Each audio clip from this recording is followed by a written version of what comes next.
Alhamdulillahi wassalatu wassalamu ala nabiyyina Muhammad wa ala alihi wa sahbihi wa man tala wa ba'd. We're returning inshallah with the brief reminders and the translating from the mashayikh. We're going to go back and translate in caution, road construction. The statement of the one of the class that our Shaykh Dr. Muhammad Ahmad Hafizahullah Ta'ala was given, and we're going to take parts of it and we're going to translate it. Bismillah.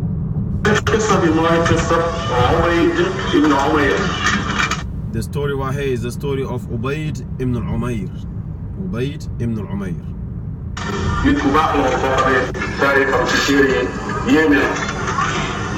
He is a person of righteousness, person of goodness, person upright, in which his stories is mentioned in the books and is amazing.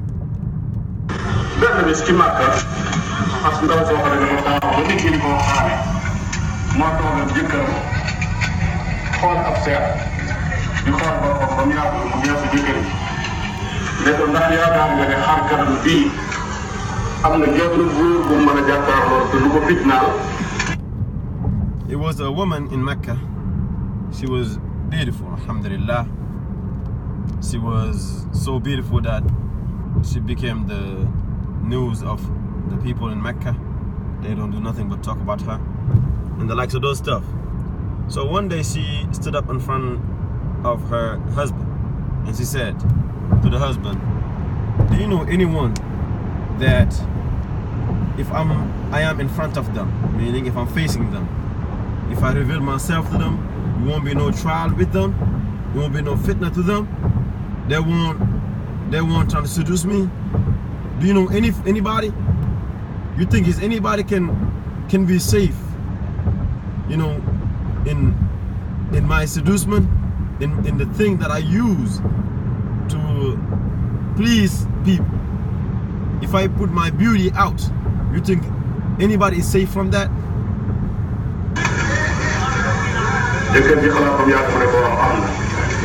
The husband, he thought about it for a little bit, then he said, "Yes, I think, yes, it's someone. It is someone." He said, "Who is that person?" The husband replied by saying that it's Ubayd ibn Umayr.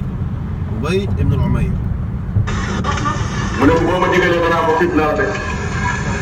Now the woman right here, she asked the permissibility. He say, "If you allow me, I will give him trial, meaning I will become a fitna for him. I will test him."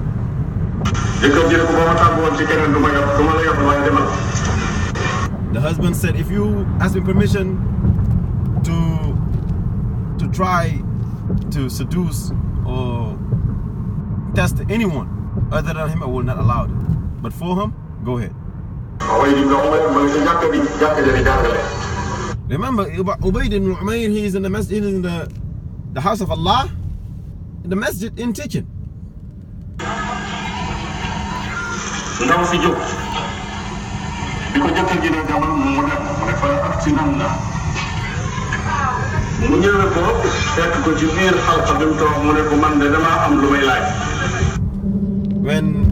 When the husband gave the wife the permission to go, she left.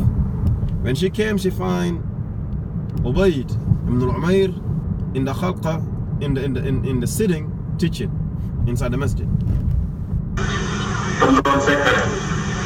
But here the woman, she say, "I have a question, and my question is something secret, so I want to ask the question in private."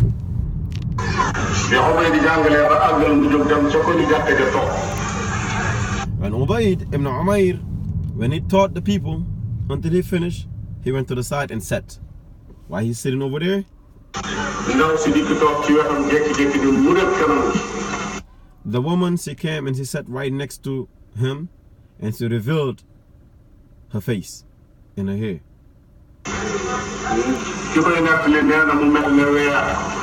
The one narrating this story right here, he say, when the woman, when she revealed this, her beauty, it looked like the sun.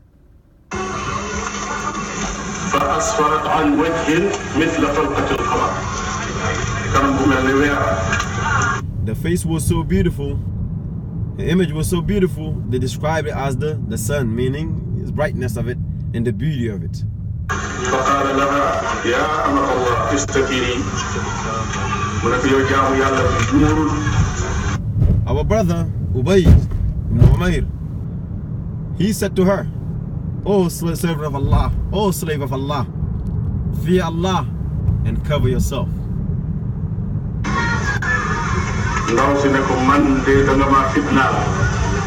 The woman, she said, "Oh Ubaid, you have tried me, like meaning you are a fitna for me. And I want you to cure my desire. I want you to seduce my desire and to fulfill my desire."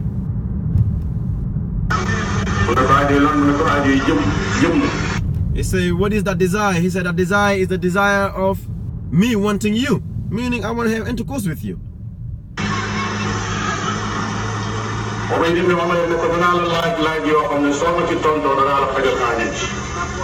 Ubayd ibn Umayr, he said, "Okay, I will ask you a question.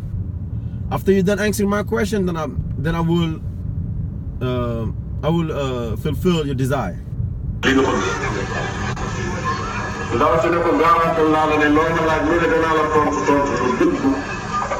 The woman, she said, "Okay, go ahead and ask me.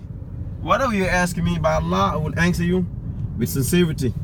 I will answer you with truthfulness."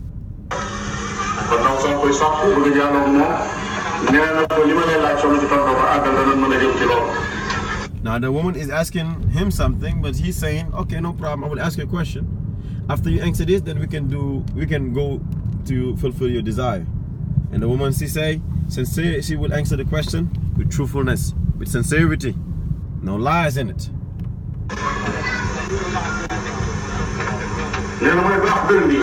أخبريني لو أن ملك الموت أتاك ليقبض روحك أكان يسرك أني أقضي لك هذه الحاجة. suñ toogoon ba mu yàgg malakul mawt ñene la moo agsi kat di jël ci sa ruux ndax da nga nangu ma fajal la aajo bi. The first question he asked was, let's say Malakul Maut, the angel of death, was right here, and he was about to take your soul. Would you allow me? Do you want me to fulfill your desire at that moment? Why he about to take your life?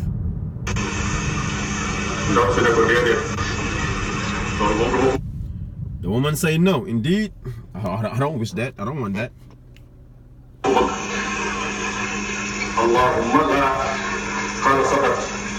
He say, "I won't want that. I won't want that. No, I don't want that."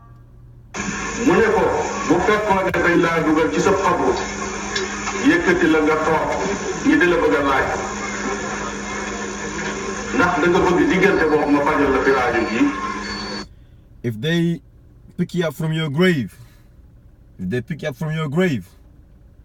and then they sit you up, and they was about to ask you the question, would you be wanting me to fulfill this desire for you? She say no. She say no.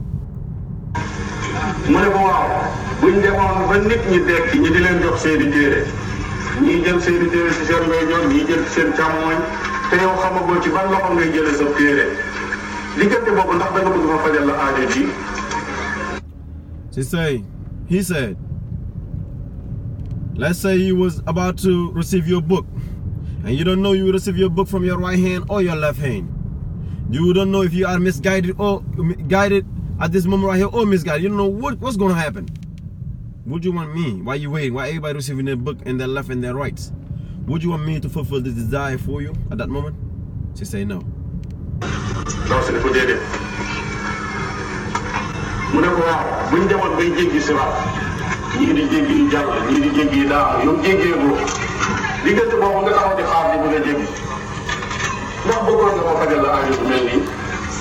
He said, you're on top of the Sirat al-Mustaqim, that thin, scary bridge. You're right on top of it, and you're on your way. You don't know if you see people passing, they dropping. Some people, you know, passing, and they make it to the end. Some people are failing. All this stuff happening, and you don't know where you're going and what's going to happen. Would you want me to fulfill the desire for you? She replied by saying no. ndaw si ne ko déedéet mu nekk bu ñu indi woon balance yi ñuy peese jëf yi kenn ku ne dina rab yi xamoo sa jëf day diis wala day wet te peese buñ sa jëf ndax bëgg nga diggante boobu ma fajal la aajo ju mel nii. They say they bring the scale. They bring the scale and they weigh everybody deed, good and bad. Some of them are the good deed overcome their evil deed. Some of them the evil deed overcome their good deed. At this moment, you didn't get your balance yet. You didn't get your scale yet. Your good deed didn't overcome your bad deed. Your bad deed didn't overcome your good deed. At that moment, do you want me to fulfill this desire for you? No, she never did it. She replied by saying no. dina ko waaw yooyu yëpp jàll na nga dem ba taxaw ci kanam yàlla ñu di la laaj ak di feeñal sa jëf yëpp ñëpp jàkkaarloo jëf yooyu di ko xool ndax da nga bëgg jëf yi fajum aajo bi bokk ca bu boobaa ñu génne ko wane ko. He said, after you pass all that stuff, now you're in front of your Lord, and all your action, all your deed, good and bad, being exposed. Right in front of your Lord, and everybody looking at it. At that moment, do you want this deed, this desire that you wish to be part of those action, those deeds, so it can be revealed in front of everybody? Do you want this to be part of it? She replied by saying, no, I don't want that. mu ne ko déedéet mu ne ko ragalal yàlla te jaamu ji yàlla ndax yàlla jox na la xéewal mooy taar bi mu la jox kon demal jaamu ji yàlla. He said to her, then fear Allah. Then fear Allah and worship Allah. Indeed, Allah has blessed you with something, and that is this beauty you got. So use it and worship Allah with it. Fear Allah with it. Worship Allah with it. Please Allah with it. And go and repent and go back to Allah subhanahu wa ta'ala.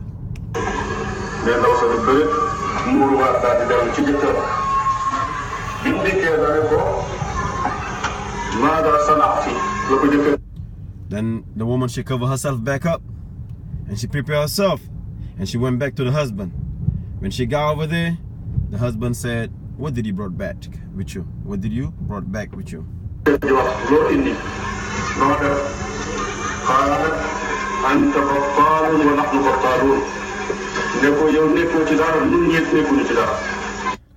The woman now, when she come back from seeing our brother Ubaid ibn Umayr, or Umayr ibn Ubayd,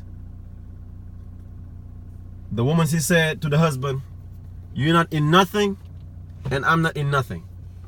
You know, we are in the state of loss, kind of. You know, we both are upon nothing. We both are upon nothing at all. That's what we are upon, nothing. At this moment right here, the advice of the Imam, of the Sahabi, of this righteous person, got to her.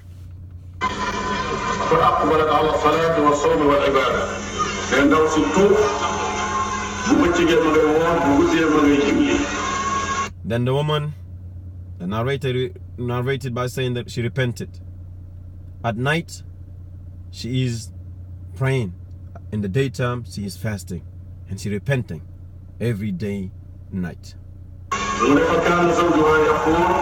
ما لي ولعبيد بن عمير أفسد علي امرأتي كانت في كل ليلة عروسا فصيرها راهبا. من كما جمت عبيد بن عمير ما يرون سمنا سوف نقول كيف لا نكون نحن أي صف نكون أبلاد. He say, the brother now, he's saying, where I'm gonna go with Ubaid ibn Umayr? I had a wife, every night she used to give me kind of hard time by telling me like all this honeymoon stuff going on. We celebrating every night, even though I'm tired of it. But you know, I'm so much in love with the beauty and the likes of those stuff. So every, you know, I'm just stuck. Everything she say goes. He said, how is me and Ubayd? When she took my wife from being in a honeymoon lifestyle every day to turn her to a righteous woman, to a woman that fear Allah and worship Allah, and she don't want none of that stuff other than pleasing Allah.